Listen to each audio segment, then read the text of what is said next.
Being playful with metaphors, especially metaphors that remind us of our bodies and that also invite us to acknowledge all the difficult emotions that emerge when we are faced with this pile of shit or compost. And it acknowledges the messiness of the times we're in. All these articles about the meta crisis, obviously it's useful, right, as a thinking tool, but not so much for real embodied cognition and processing of these emotions.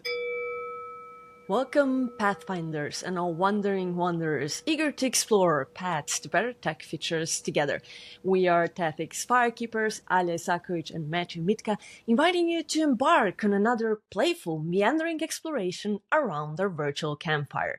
You can find more about us and ways of joining our pathfinding adventure at tethix.co/pathfinders. In our last New Moon's letter, we invited you to spend a bit of time in your own head and body to reflect on how you're dealing with what feels like end times by sharing the empathy map for end times. In this episode of the Pathfinders Podcast, we invite you to reflect on how we might collectively let go of all the shit that's making it hard to feel empathy for ourselves and leaves us unable to imagine an alternative to end times. We know the solution isn't ignoring all the shit that's piling up, suffocating our planet and our bodies. We've tried shipping our shit out of sight, out of mind, which only encourages us to produce more shit to the point where our various ecosystems can hardly cope. A recent study suggested that the increasing presence of microplastics in our soil and air is already causing crop and seafood losses due to decreased plant photosynthesis and could possibly lead to mass starvation. So while it is uncomfortable to think about shit like this and easy to feel overwhelmed by the amount of shit we have to deal with in our daily lives, we also have a unique opportunity to start composting this shit to create soil for future thriving. A future in which we won't be poisoning our soil, food, and minds with more shit that cannot be composted. To prepare for this meandering exploration, we invite you to take a deep breath.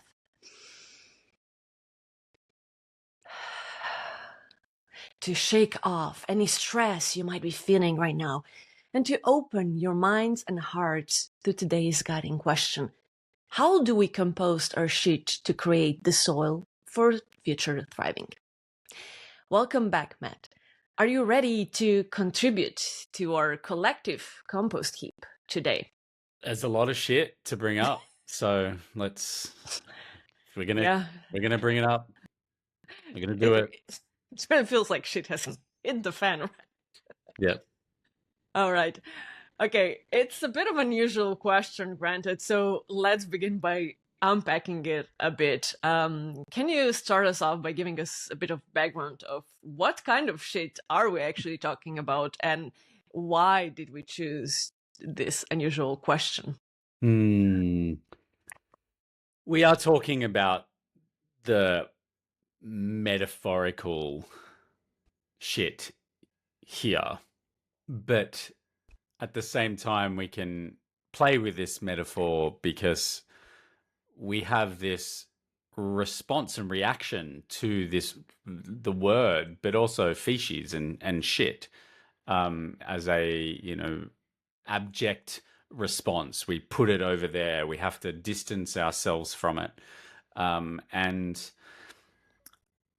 all the entangled mess, and we call polycrisis, metacrisis, all the entanglement of everything from our technology addiction to polarization to our ecological challenges to the breakdown of the biosphere, the next mass extinction across a bunch of mass extinctions, the enshittification of our information ecologies and media environments, and tech addiction and video games and dopamine depletion and our no longer fit for purpose institutions, our political systems, our education systems.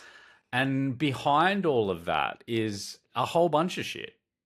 It's our disconnection from ourselves, from nature, from our kinship and relationship to plants and the natural world and ourselves and our own psyches.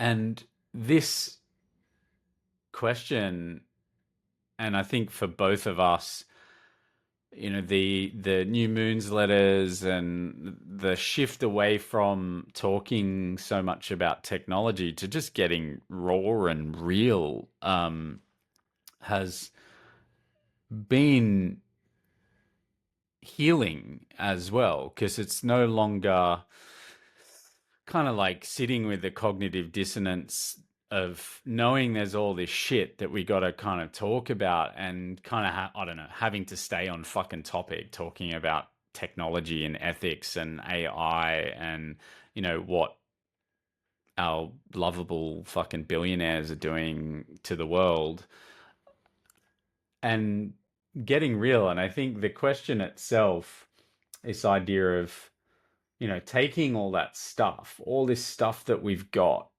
this shit that we've got, and figuring out how that feeds and contributes to a composting, a kind of like a shared learning, a living system. If you think about compost, it's like got all these amazing metabolic processes that are going on. And we kind of, you kind of look at like a compost heap and it's like, oh, it's fucking messy. And there's, it's food scraps and there's, bugs and worms and cockroaches and all this, but amidst all of that is this amazing kind of learning process that's taking place to kind of metabolize all this kind of information and energy and transform it into something that's usable for, the local ecology. And I think as a metaphor that resonates with us, right? It's like all this stuff, like what do we do with it? We have to process it. We have to learn through it. And yeah, the full moon gathering, helped us to do that in a lot of ways, particularly with the wonderful Earthians that contributed to the conversation as well, that joined us on that full moon gathering around the virtual campfire. Is it? And we talk a lot about playfulness here, and when you were listing all like the list of the various crises we are facing, I was paying attention to how my body felt, right? And I know all this stuff. I know the list. Like I keep running it in my head. We keep seeing it, hearing it about it in the news, the articles we read, and my body, like closes up, and like there's always this distance between the list of the different crises and these terms that we use, the meta crisis, the poly crisis. It feels so detached then, right? And it feels like, okay, how do I deal with this now intellectually, right? How do I think my way out of all this crisis? Like this feels like a problem to be solved. And that's, for me, the way I say it, that's what we try to kind of address with the empathy map for end times. Like, how do we talk about all this shit in a way that our bodies can actually engage with through the full spectrum of emotions, right? It's not fun, obviously, to be talking about stuff like that and seeing how all these different types of shit are meshed and shitified together, right? And the pile of shit just keeps growing and growing, and the smelling increasingly bad, right? The smell is overwhelming. But once we introduce these metaphors, we can play with them with our full bodies, and it unlocks our imagination, which is what we talked a lot about in our previous work in our podcast as well. So yeah, being playful with metaphors, especially metaphors that remind us of our bodies, and that also invite us to acknowledge all the difficult emotions that emerge when we are faced with this pile of shit or compost. And it acknowledges the messiness of the times we're in. Because when I read all these intellectual articles about the meta crisis and all the systems thinking, systems map, obviously it's useful, right, as a thinking tool. But not so much for real embodied cognition and processing of these emotions. So yeah, it's important to be able to address these things, and I think by maybe phrasing such difficult topics in a more playful, weird way with more embodied metaphors, it really unlocks, I feel, different types of conversations. It invites us to not stay at this hyper intellectual abstract level, right? But it's like invites us to talk about how we deal with emotions. And certainly during the full moon gathering, we had two wonderful visitors this past moon who contributed a lot of their not just thoughts, but feelings and lived experiences, which is what we're realizing we need to do more of. And technology obviously is an enabler that allows us the connecting thing that allows us to come together and have conversations like this. But yeah, and I think we've all been having conversations about our shit, even if we we talk about it in more abstract ways, and we all feel overwhelmed, right? We also don't have much expertise in dealing with sewage and composting. Most of us living in cities, far removed from this shit, right? And we just assume somebody else is gonna take care of this stuff. Yeah, that's an interesting way of thinking about it as well, right? Like we, with our literal shit, our literal waste that comes from our bodies when we live in high density areas like in cities, we have this, amazing technologies that many people take for granted in terms of modern sanitation and plumbing, that gets rid of that, and processes it. And we've got like whole waste management facilities to deal with that shit, and turn it into, in some places on the planet, like actually drinking water. Um, so that whole conversion process is amazing. But what I find interesting is like it's over there, right? And it's kind Yeah. of hidden, and like it's the same as like our grief, our sense of disenfranchisement, our sense of like detachment from what's happening in Palestine and Gaza, and, or like I don't have time to actually go through the processing of grieving for a future that I know is not going to happen, and my kids are processing all those emotions, but I'm just going to put it over there, and like I don't know, someone else is going to have to deal with it, or I'm going to have to deal with it at a later time. And it's like we're not confronting our shit, amidst all these challenges. And it's I think to the like the MBA program that I'm running at the moment and focusing on kind of jumping into the shit straight away, with reflecting on the end. Like we die. What matters to you what do you feel you're going to reflect upon at the end of your life? What is actually going to matter to you? And how do you make what you do in business, in your professional sphere, in your personal life matter to the point that you're going to get closer to being in relationship to those things that matter, like be like caring about yourself, your health, your family, your friends, spending more time like out in in the forest or in the bush, and and not getting so caught up in keeping up with the Joneses and conspicuous consumption, and like having the biggest TV and the best car and the nicest house, and getting trapped in debt cycles, which keeps you stuck in a job, sitting with cognitive dissonance and building like all this oxidative stress in your body that like literally means that you're probably going to die sooner than you otherwise would have if you actually start, I don't know, tuning to the shit that fucking matters. Yeah, and it's also the stories we've been told, right?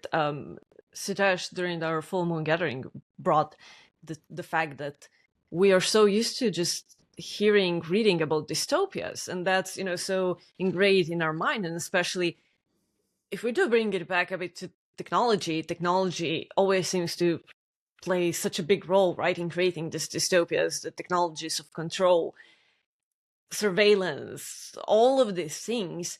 And we also talked about how we all feel dependent and addicted to our devices, to the checking of news, right? And at the same time, not dealing with the shit, but also somehow also watching live streams of the shit from around the world and not being able to turn away.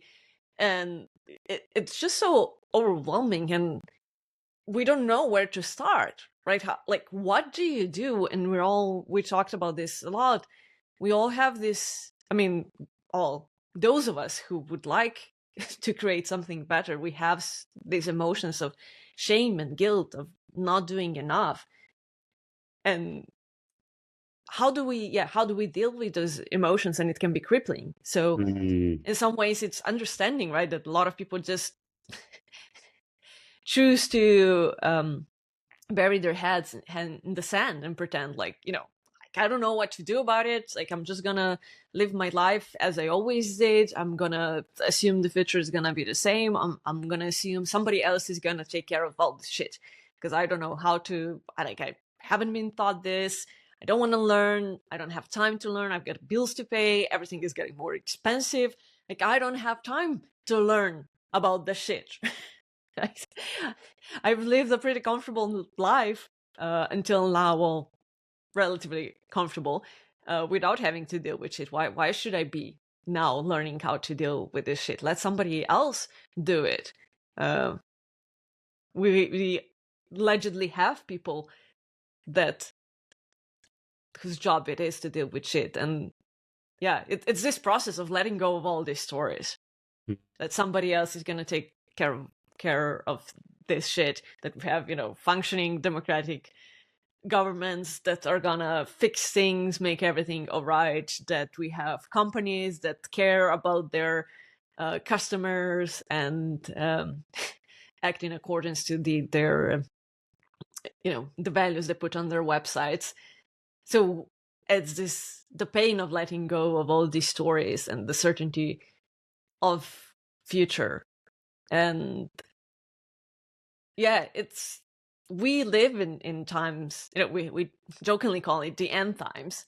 Again, to make it more playful and to acknowledge a lot of things are broken, but there is still a message of hope, right? Like, we have to play in these end times and learn how to unbury our heads in the sand and still, figure out what it is that we can do.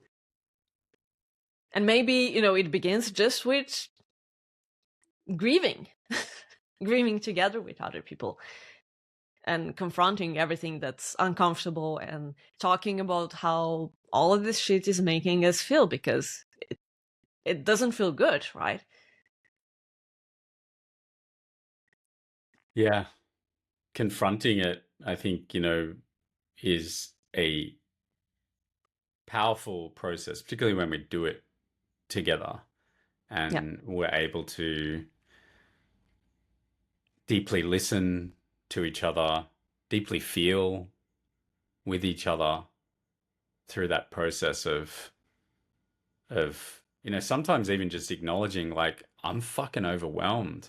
I feel it in my body. I'm stressed. I feel it when I wake up, and like the pull of like a notification on my phone, or the thoughts that come up around, like, I don't know, having to go to work and like deal with another stupid bureaucratic process that I know is just fucking useless.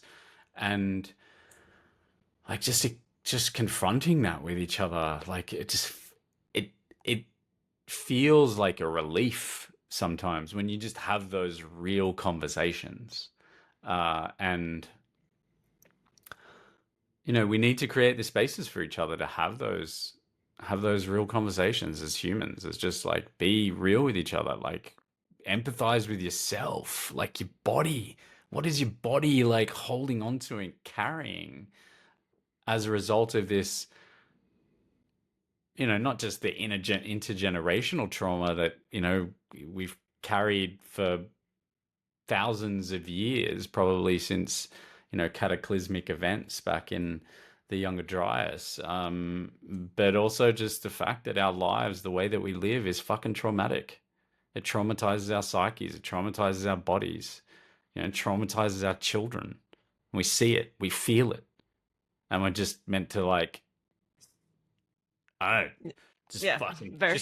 just get on with Business it, as right? usual, right? Just Yeah. get on with it. Yeah. And it's just such a, I feel relieved when, I can have conversations with people, and increasingly so, just going, like, just acknowledging that, like at the Yeah. start of sometimes like business meetings where it's like, I'm just going to be human with you. I don't fucking care. Like I'm sick of having to hide the fact of how we're feeling, how we, you know, how we, perpetuate the patterns of trauma by just accepting that this is okay to live like this.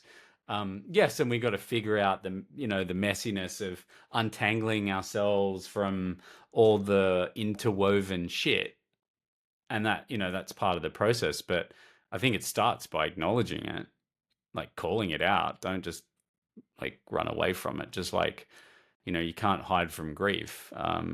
Yeah. Yeah, we got to figure out how to do it together.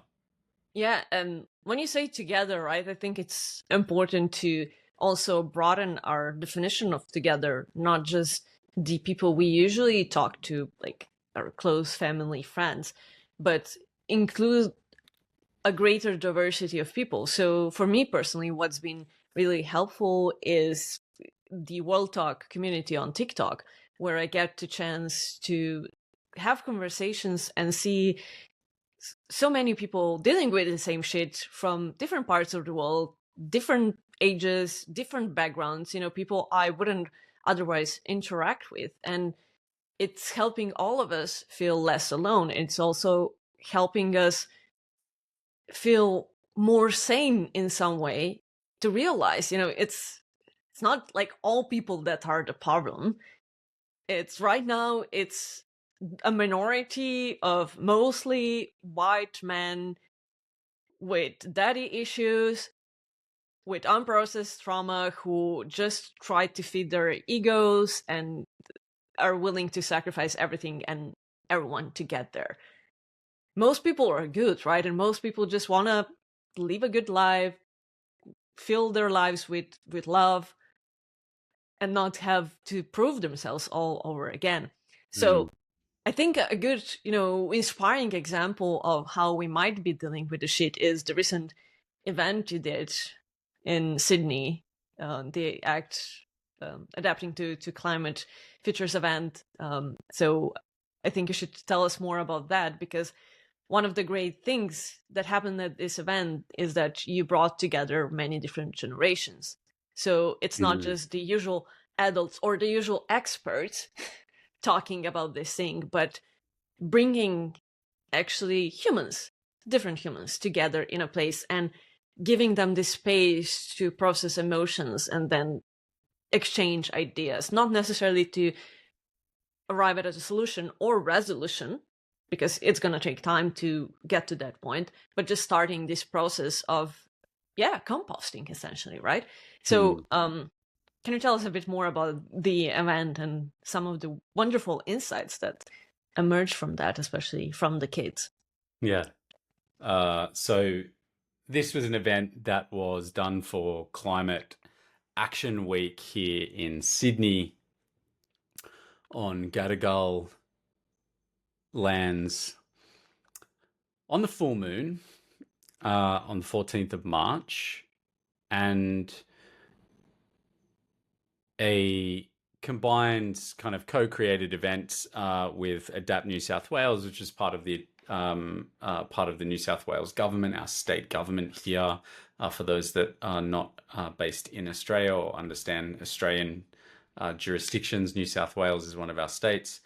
And we curated an event that we wanted to make it family friendly, and importantly, acknowledging the fact that children generally get left out and young people get left out of the conversations around, in this case, climate change adaptation. And what does it mean for communities to be adapting to the realities of climate change, and bringing the kids into the conversation. And in this case, the kids were, they got to watch a series of micro documentaries. There was a arts and craft corner that we had, which was like that was kind of where I wanted to be for the most part, where the kids were doing their thing and creating art and telling stories. And the first board was about dealing with the now, and what did they create there? That was sad faces. It was literally writing the word sad, and a lot of them wrote that. And that is the reality about our the up and coming generations that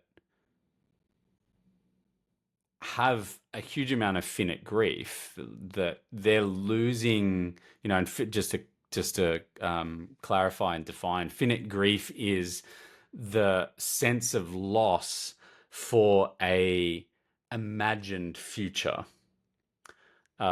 that you realize you are no longer going to be able to experience. So children that are thinking about the future and all the stories that they keep getting told and institutionally gaslighted by our whether it be our education systems or just collectively by our society, because we're not actually dealing with the realities, and we're telling them that the future is gonna it's just gonna play out like the way that it kind of always has, right? And they know that, they see through that bullshit. So I think elevating young people into the conversations and giving them the power to actually express their voice and their perspective needs to happen more often. Like, we should be creating conferences that are family friendly. We should be creating, events in our industries that are family friendly, that encourage children. It's not just about climate change adaptation. It's actually whatever problem it is, trans and intergenerational collaboration. Particularly when it's like from people from diverse backgrounds coming in, and children that have different ways of experiencing and describing the world. That's actually going to contribute to a more holistic picture at the very least, and support the composting process, the shared learning process, the sense-making process, the meaning-making process. So that event was, wonderful. And people walked into this event and said it felt like a party. Literally, because it felt like a party. The kids were there. The kids were there playing, and, it felt fun and alive. And we intentionally designed and, curated the event to be like that. But the fact that the kids were there, that actually shifted the energy. And yeah, I do feel we need to try and do that more often than we are, which is extremely rare that we do it like that. Because, this is adult stuff. Yeah. As if it doesn't affect all of us, right? Yeah. And it's this, another shit we should be composting is this paternalistic way of thinking, and somebody knows better and can make decisions for a lot of other people. And we see how that's playing out with our beloved oligarchs right now, that seem to have a vision that they want to enact, and they don't care how many people they hurt. But we all do this in some way or other. We make decisions. Like, even when we're developing technology, we make decisions for people. often without including them. So it happens at different levels, whether you're talking about politics, technology development, even education, right? Like we talk so much about education reform and what the kids need and what kind of schools they should have and how they should be using digital devices, but rarely are the kids included in these conversations. And it's obviously not just kids, it's, you know, also on the other end of the spectrum, the elder generation as well is often dismissed as being too old, unless, you know, they are in the Senate. The minority, especially in the US, making decision. But yeah, it's this. One of the things we need to be composting is this desire to control, and because how do you control a world, all the shit that are hitting the fan right now and interacting with each other in weird ways, right? None of us have the answer. So I think it's important to acknowledge that, like, we don't know how things are going to play out. We can make a list of all the shit that's wrong right now, but nobody has the solution. So we have to be wary of anyone that's pretending they know what's best for the people, for the children, whoever it is that they're trying to make decisions for. And just get used to having conversations in different spaces where we also make space for our emotions, right? So the kids, I think what's really important is that kids at this event were actually given the space to express their sadness, you know, and blame, fear, anxiety, all of these complex emotions, right? That, you know, maybe you don't even have words for. Sometimes you just write a sad face, right? Or draw a sad drawing, whatever. So also allowing ourselves to express these emotions in different ways, not just intellectualizing it and expressing it in languages that often don't have the words for what we're actually experiencing right now and what we're collectively going through.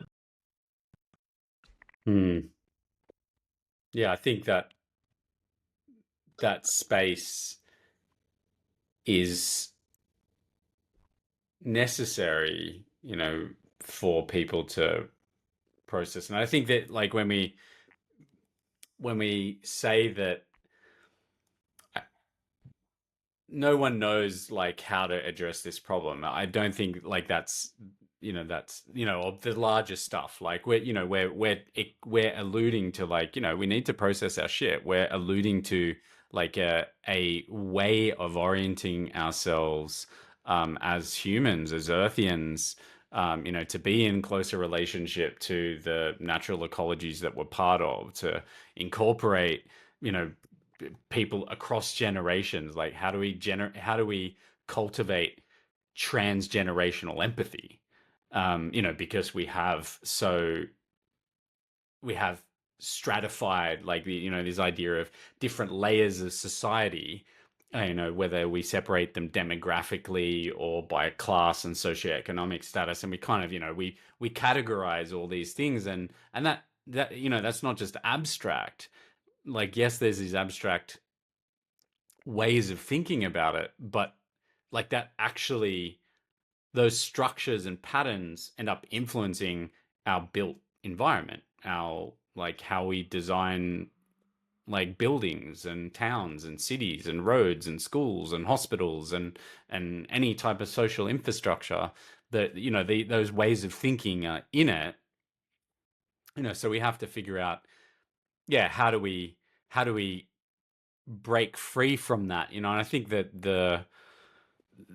the conversation around, okay, like, in Western countries, in a lot of Western countries, we've got a, birth rates are kind of slowed. We've got these demographic problems, Japan probably being the most prominent and widely known to have this problem, where they have a aging population and a low birth rate, so they've got less young people and, a larger population of aging people that, are kind of increasingly disconnected from like each other in terms of the ways of seeing the world, the ways of relating to the world in terms of the demographics and those age groups. And we need to kind of collapse those spaces. We need to collapse the space between um generations in many ways. Here in Australia, like, our birth rate um isn't anywhere near as bad in terms of that demographic challenge that Japan faces, and the reason why it's kind of called a problem is actually from that's coming from a very economic lens, because it's like, oh, we don't have a large enough tax base And to and workforce. workforce Yeah. to support a population that has increasing demands on our social infrastructure, our health systems, and things like that. Rather than go like, and immediately, like, that's a lens that separates people, rather than going, oh, we're all, these are families. These are cross-generational families that are kind of broken apart when things are seen through that lens. So I think these are just the stories. These are the stories. Yes, they're patterns. Yes, they're structures. They have structural influences. They influence our physical environments, but they are underpinned by value systems and stories. So we have to kind of like figure Yeah. out how to come together to repattern that. And I think the best way to do that is to create spaces where you get everyone, kids, elders, all the in-betweens, and ideally even, sometimes the animals, like, imagine a family-friendly, pet-friendly kind of event, right? Like, yeah, that becomes a logistical nightmare. How do we actually manage the considerations around, like, where do the dogs go to the toilet, and all the look, there's practical implications Yeah. of doing those things, but Like dog shit, right? yeah, the point is, Yeah. like, when yes, there's the literal shit that you kind of have to deal with if you bring in the dogs or the cats, but getting people together to actually just confront our shit, Yeah. figure it out, have those conversations. We need to do that more. Yeah. Because when I say we don't know what to do, it's not like we don't know the individual things that would make our lives better. We have so many solutions. And at the event, you also had space where people could list all the things that they would like to see in their community. So we know what kind of we need to do. It's just, how do we get there? How do we make the decision to change together? Right? That is the challenge. And nobody has like a good idea on that yet. Obviously, we know we need to experiment. We need to, see what works. All of these things. But yeah, it's a process, right? That's the key, and that's why it's important to create these spaces where all of the things that we know we should do become kind of tangible for people, and say, when they see, like, when they start talking to their neighbors and see they can get agreement on a change they want to enact in their communities, then it becomes a possibility, not just like an abstraction. So I think we're coming back to this, right? We are humans. We have slow human metabolism. We cannot change. We're not machines where you can just flip a switch, change our behavior, change our ways of thinking, change our stories, right? Like, just install a new program for a thriving future, future 2.0 or whatever.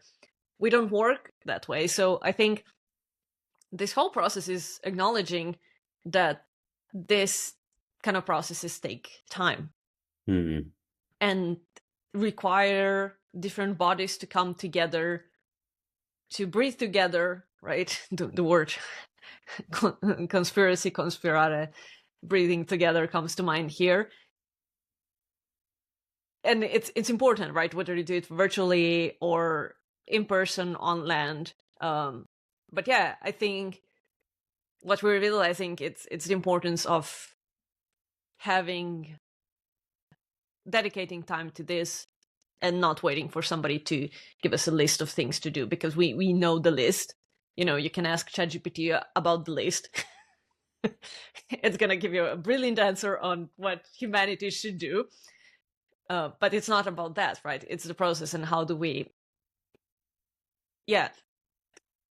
let go of the shit, essentially compost our shit, all these stories and all these beliefs, because every time, you propose a change, it's like, oh no, but that cannot be done because reasons that are built on top of, it's like a house of cards of assumptions and stories that we just don't want to let go of, because obviously it's hard to change. So yeah. Well, I think it's hard to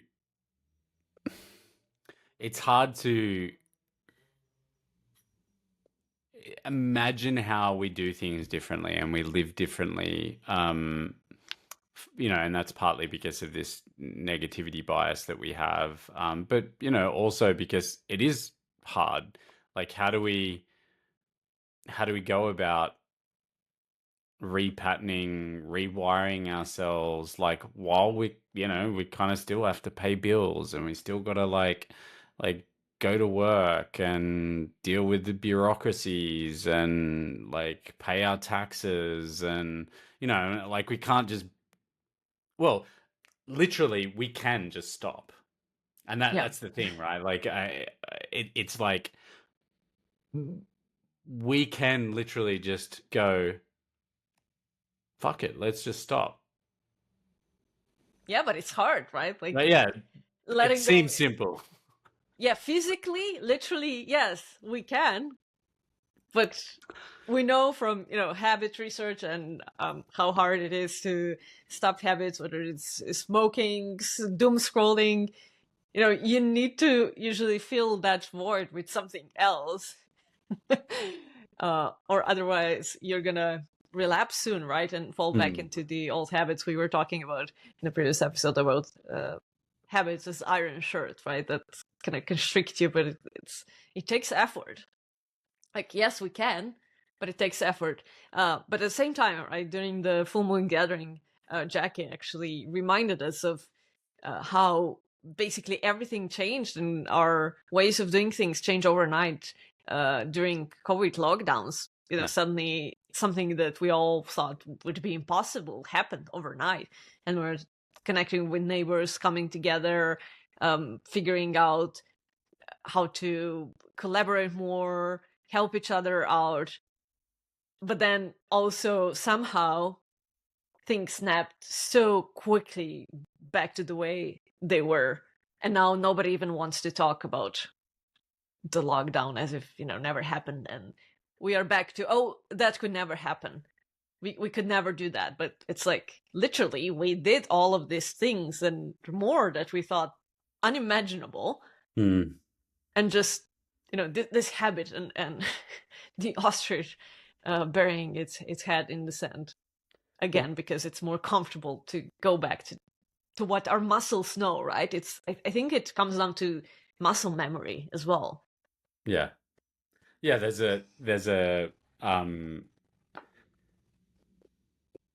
our bodies can remember, whether our minds want to recognize it, and kind of recall and recognize the episodic memory from that period. But this is what I mean by, like, we can just stop, right? And this is the fascinating part of like the lockdowns, and wonderful work by Phoebe Tickle, who runs an organization called Moral Imaginations, and she did an exercise, and this was in 2021, I think she did it, and garnered a lot of interest, called the impossible train, right? And it was like this metaphor of like, okay, we're kind of we spend our whole lives on this train, right? And we do everything on the train. We eat, we shit, we sleep, we mate, we reproduce, and everything has been done on the train, and the train's constantly be going around. It's never stopped. Our whole lives, it's never stopped. And then all of a sudden the train stops and you get off the train. People get off the train. People are starting to look around and go Yeah. and like touch a tree, um, see a mountain that like isn't from just outside the window of the train, and the point of that is like we realize that it's not the end when things stop, and COVID and the lockdowns um, gave us this brief glimpse of like, okay, what happens when everyone just stops going to work? Yeah. And it's not everyone, and I think that's an Obviously. Yeah. oversimplification because there's a lot of people that had to maintain basic infrastructure and services and things like that. Although there's a lot of our Yeah, and um we realized what essential services actually are, and it's not, yeah, the billionaires yeah, and it, investment bankers. exactly. Ultimately, kind of energy and food is really Yeah. the two crucial things, and sanitation and our water systems. Although in like most modern, most industrialized societies, we've a lot of that stuff has been automated, and it's kind of run on computer systems, and yeah, there's kind of fail-safe mechanisms for our energy grids and things like that. Um, but the whole idea of we had this period where people were at home, particularly like um, a lot of the people that would regularly leave home, to go to work, they were at home and they'd go out on the street to get some kind of fresh air. And yes, people wearing their masks and whatever, generally not effective. That was more about touching the face and spreading through touch than it was about like, through small water droplets. Anyway, not going to get into that, but people like talking to each other and connecting and realizing that they're having real conversations with each other. And I think that it's this point in time that we can reflect back on and go, okay, what happens when we just stop? Yeah. But And that's the we thing. I think, the train metaphor is really good because at that time, the train actually stopped and it was easy to get off the train and, look at your surroundings and do things. But then the train started get back on the train. running again, and you were pulled back, right? Like no more wandering, no more talking to your neighbors aloud, right? We have to get back on the train and keep working towards GDP and I don't know, all these stupid goals, right? So that's the key. I think that's a very useful metaphor because right now, we a lot of us just want to get off the fucking train. Like we are so tired of the train. We know the train is making us sick, but it's much harder to leave the train when it's still running. When you basically have to, what feels like jump off a running train, risk breaking your legs and all of that, right? So that's the problem. So what would it take again to stop this collective train again? Oh, the train will stop again. Yeah, There'll be obviously, some for some reason. other thing, but But yeah, on this train, we also have social media, right? That's making everyone like just hate each other and like argue with each other all the time. And you don't see it until you actually get off the train and actually talk to some people. It's like a very dysfunctional train where everything is, like a grounds for division because the conductors running the train want us to keep arguing with each other. So nobody would go up to the conductor and say, well, hey, where the fuck are we going? Like there's a cliff out there. Are we, like, it seems like we're heading off the cliff and we're all gonna die. Can we please just stop this thing, right? So yeah. yeah, the impossible train. Yeah. We, which kind of, it's the paradox of going, okay, well, we the train's now moving again, Yeah. And even from a perception point of view, the storied point of view, the entangled set of stories that we have that we just feel so like, how I can't just stop going to work. Like, I'm, my, I've had a death in the family, and I'm like, "Fuck, I can't just stop work, right? Like, I've got all these entangled stories and debts, and I've got to pay bills, and I've got to support my family, and like, I can't let down my students, for instance, like, in the uni course, and like, other, and they're just stories, right? I could literally just go, nah, cool, and so I'm just like gonna spend 3 days like crying and grieving for, my grandmother that just passed away. But, again, there's the stories kind of were trapped in many ways. And, there's the paradox of that when you think, oh, we got to redesign the train while we're on the train, right? And while the train is moving, it's like this idea of um building the ship or the The plane. airplane while you're flying it. Yeah. And it's just kind of like, yeah, it's kind of tension points. And it's the same as the same paradox of dismantling the master's house with the master's tools. Yeah. And we kind of have to do that, but we got to be cautious about the tools themselves kind of Yeah. repatterning the master's house, in a different shape and form and set of colors with a nice paint job and a different name, Yeah. regenerative. Yeah, like, getting a new conductor on the train and painting the train green. It's built on that metaphor, right? Yeah. It's still the same fucking train running along the same fucking tracks heading for the cliff. Yep. Maybe, it's going to take a detour. Maybe we manage to add additional tracks and then do a little detour, but still end up in the cliff, right? Yeah, there's a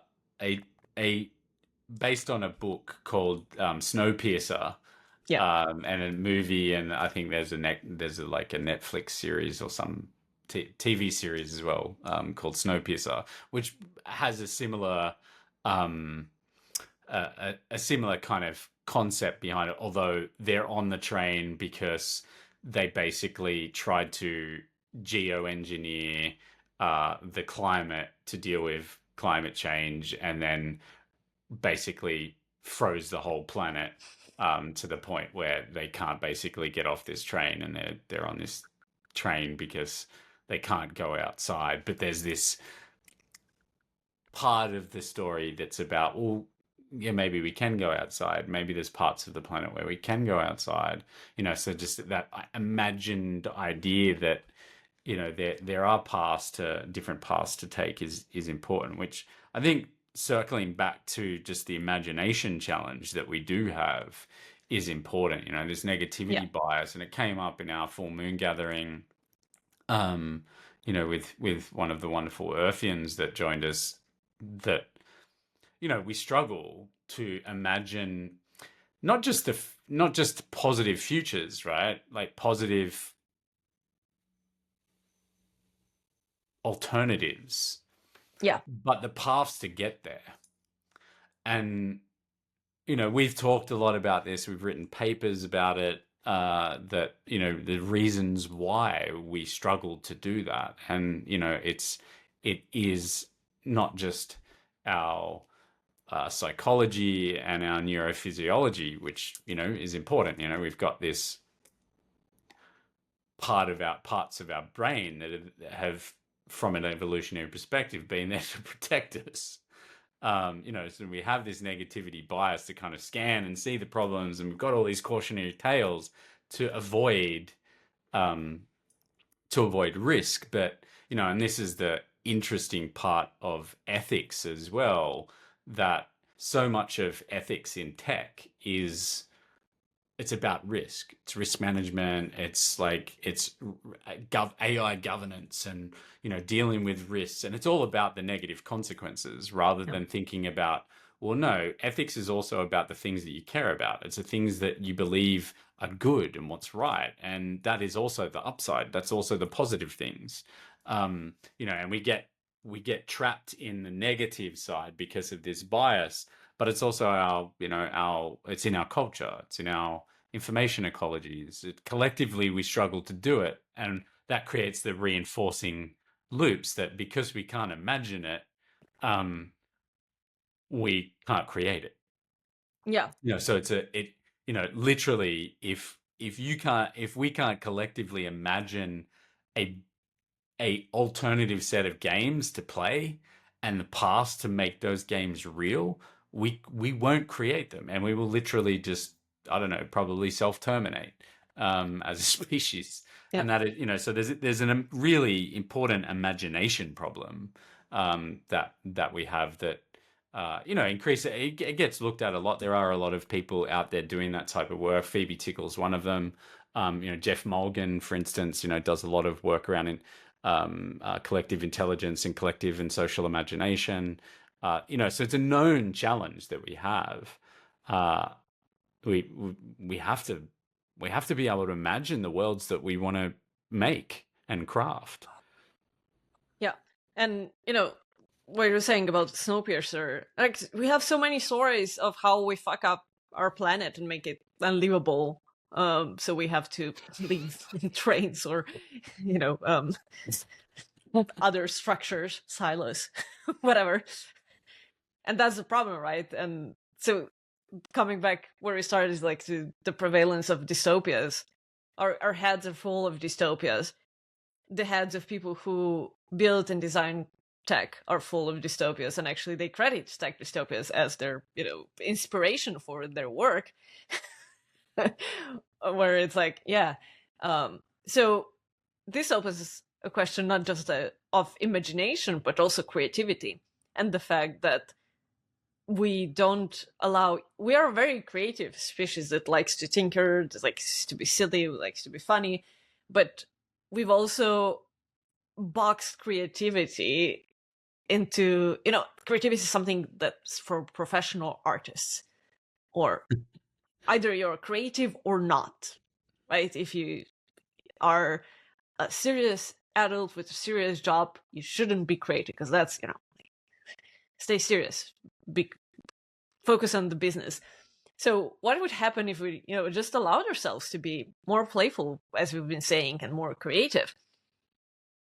And I find this inspiring, because I've given myself permission to be more of that and put the silly side of myself online on TikTok, and just having fun and encouraging others to do the same, to dance, to be silly together.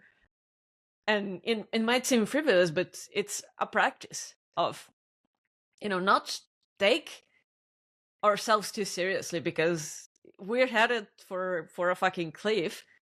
We've got nothing to lose at this point. Let's start being more creative and train our imagination, our creativity, not to become professional creatives and make money out of this and turn it into a job, but just rewiring, repatterning our ways of thinking, our muscles, our entire bodies to a new way of existing that, then opens the possibility of getting off the train.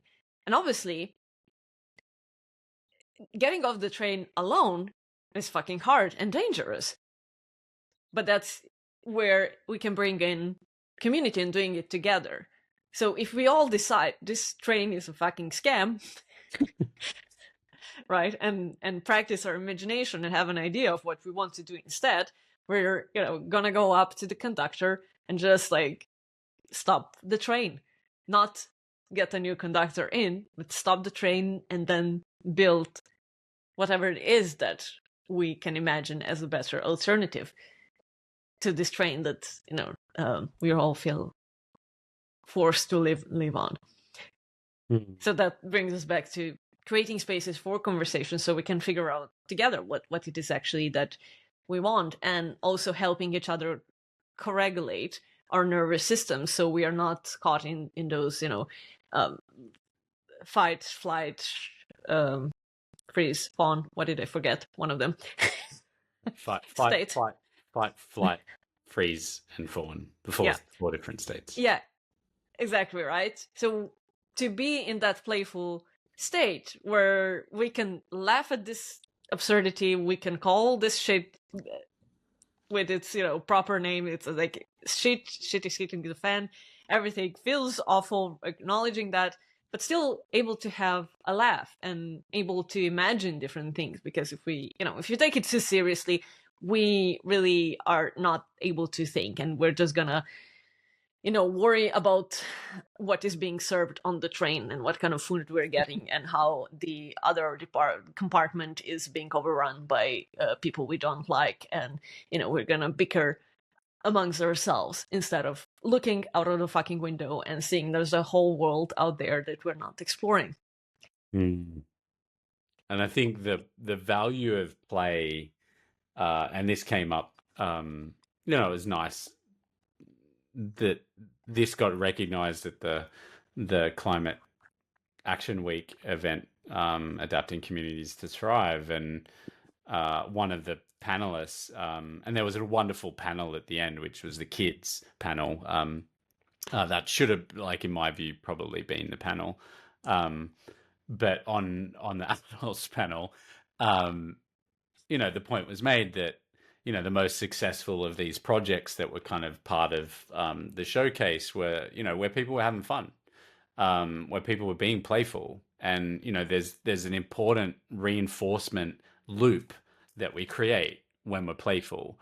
And because when we're playful, it makes us feel good. When we do it together, we fire new neurons, and neurogenesis happens at the same time. So when we fire together, we can rewire our nervous systems, our brain, and create all these new neural pathways together. And it reinforces when we're having fun, when we're actually enjoying ourselves. So I think absolutely, when you're doing your dancing or whatever it is on TikTok, or I'm doing that with the kids, or doing that in a business meeting where it makes people feel kind of awkward. But it breaks it, and it's we're all human. Yeah, cool. Let's just have a bit of a laugh. Yeah, we can get on with the shit afterwards. But kind of having that play and having fun and not taking things too seriously. If I reflect on wise elders and shamans that I've interacted with, they were fucking playful.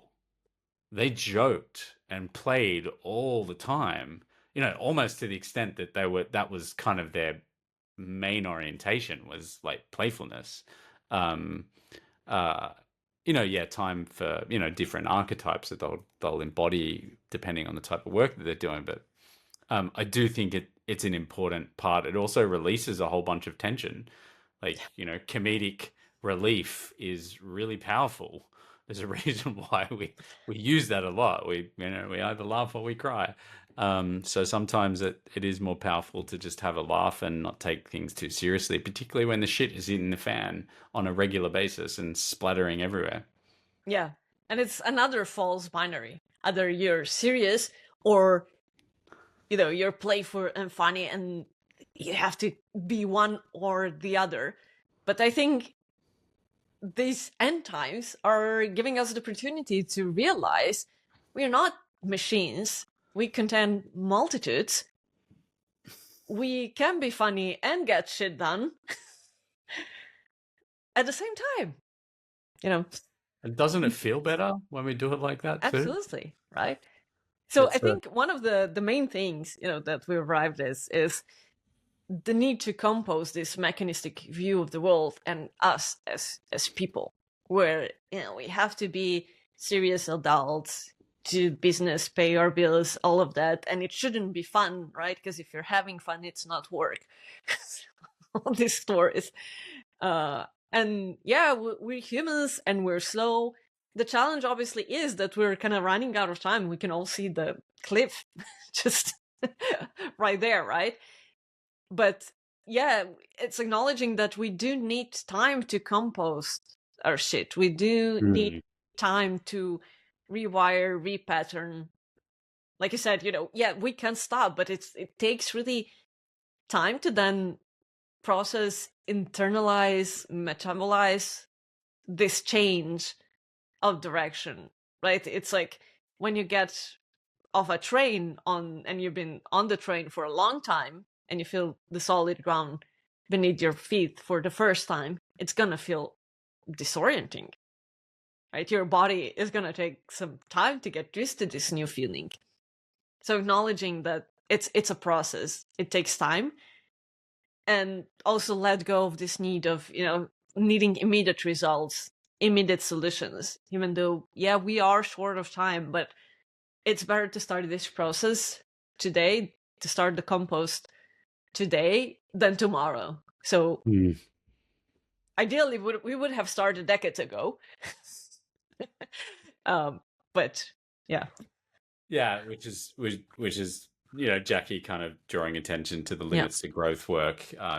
Amazing work that was done, to build this really comprehensive model of complex ecological systems, geological systems, and kind of publish this report that got a lot of fanfare at the time, in terms of okay, 1972, by the way. 1972. Limits to growth, Danella Meadows and a whole bunch of other really amazing people that put that together and said, we can't keep doing what we're doing. We're destroying the very systems, life support systems that keep us alive, and a lot of other species as well. We got to change. Here's the things that we need to do, and it got fucking ignored. And we're dealing with the repercussions of that now. Things have got more entrenched, more entangled, and I think about that with entanglement, and I think about knots. And on a construction, we're spending my early parts of my career on construction sites.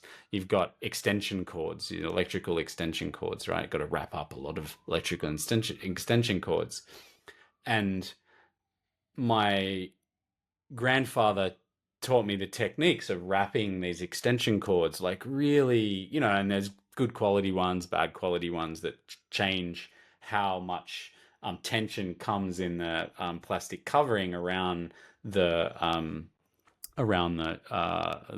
wires that are in these cords. And they get really tangled sometimes, particularly when people are lazy and they don't follow the process, the slow process, the rhythmic process of wrapping these cords, right? And then when they come out, they end up all entangled, right? So you think about entangled knots, all these different knots. And the best way to do those is, yes, there's a thinking component to it, but a lot of the times it's a feeling component to unraveling and disentangling sometimes from all these wires. And I mean, we all had to deal with a pile of cords. Tangled cords. Everyone's got it. It's the worst, right? And you see that pile and you're like, where do I start? Yeah. And that's gonna, look at this. That's what it feels like. It's like a crap load of extension cords and cables that are just laid out everywhere. And it's like, we got to figure out how to find these, to get them out, set it up all cleanly. And, maybe we don't. Maybe we need to pick up a bunch and, I don't know, throw them on the compost heap and use a bunch of, amazing kin that we have in fungus to help us compost them. I don't know.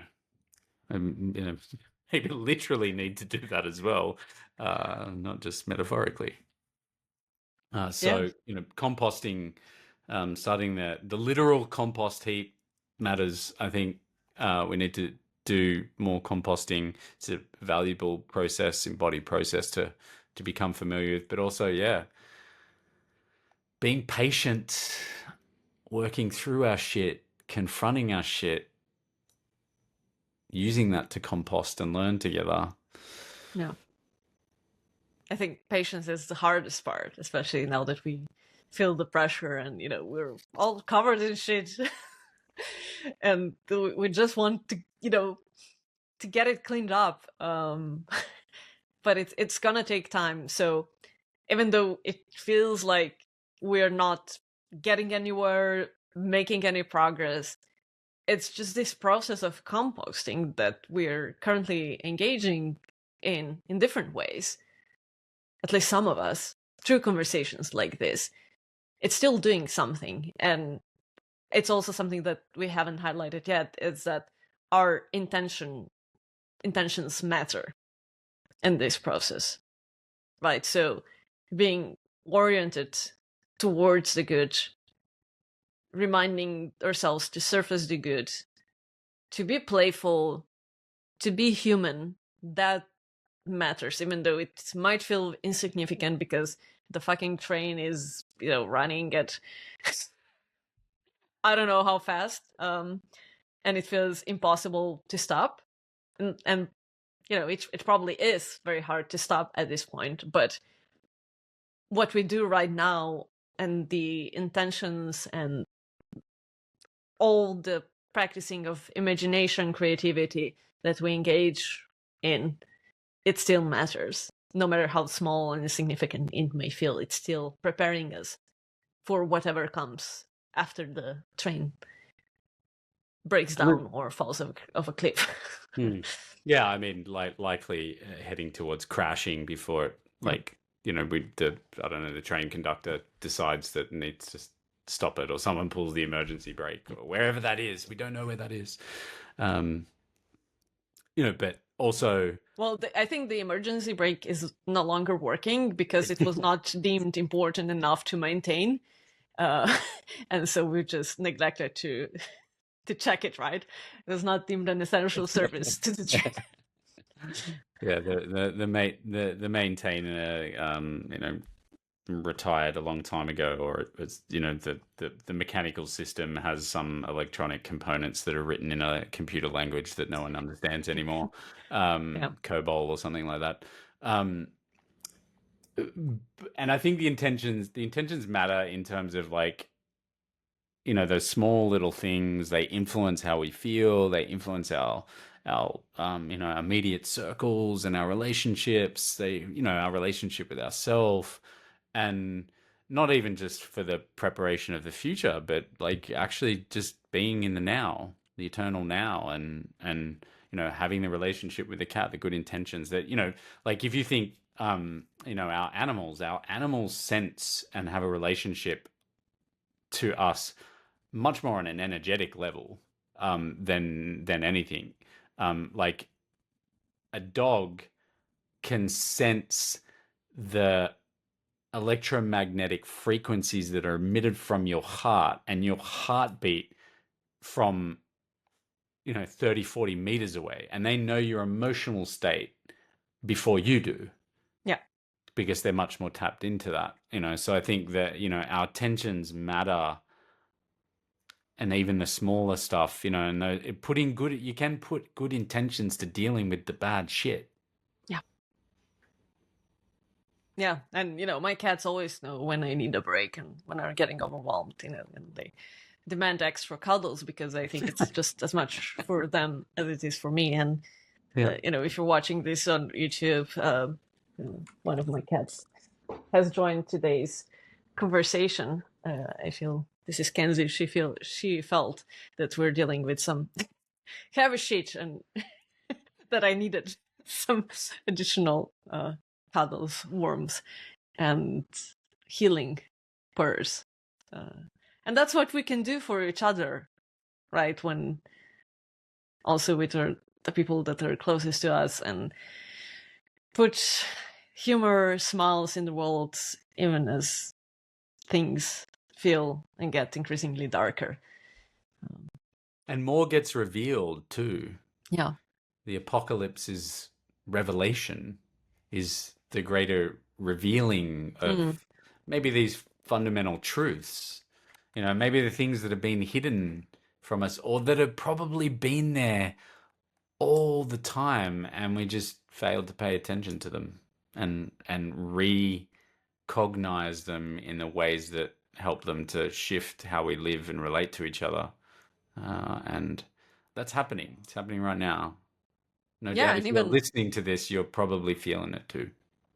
And even something like artificial intelligence, right? It's challenging us to have conversations about intelligence, consciousness that we probably wouldn't otherwise be having. And it makes us really think, well, what is it that makes us human? Is it just repeating certain patterns of language, or is it something more? And, we can become more curious about the more that cannot be yet imitated in silicon bodies. Yes. So, yeah, I think, what we said, being patient and also not always needing a resolution or a solution in the conversations you're having. It's important to just sit with the shit, looking at the pile of shit, being curious about it, even though you're extremely uncomfortable by how it smells and how it looks, and you just want to lock it away, ship it to some other part of the world. It's starting that process and starting to compost. Because, a lot of good can actually come from shit. We can build wonderful things and compost shit and use it for actually pretty impressive ways. Yeah. Fuel. Like, there's amazing things that come from our little shit as well. And we have quite linear systems. There's different ways of thinking about that, from helping us to break down and create pressure, and compostable toilets create pressure that pushes turbines and generates electricity for us, and a whole bunch of amazing things that we can do. But going back to some of those slower processes and reflect on Bayo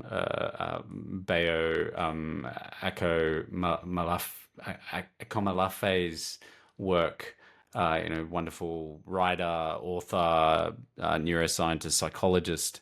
It talks of, the times are urgent, so we've got to slow down. Yeah. We have to come back to some of those slower processes too. Yeah, like composting. Yeah.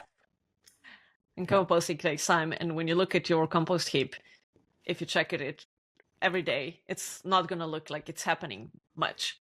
It's going to look like a pile of shit until, at certain point, you get something useful and beautiful. Yes. Right. Any final words of wisdom as we wrap up? Ever to compost? Anything else to add to the compost heap? Wonderful compost heap that's emerged from this conversation. I don't have any more words of wisdom than what we've already covered. No sound bites this evening. Maybe forget the sound bite. It's not about that. It's about the messy process of composting our shit. Be messy. Be playful. Be weird. Yes.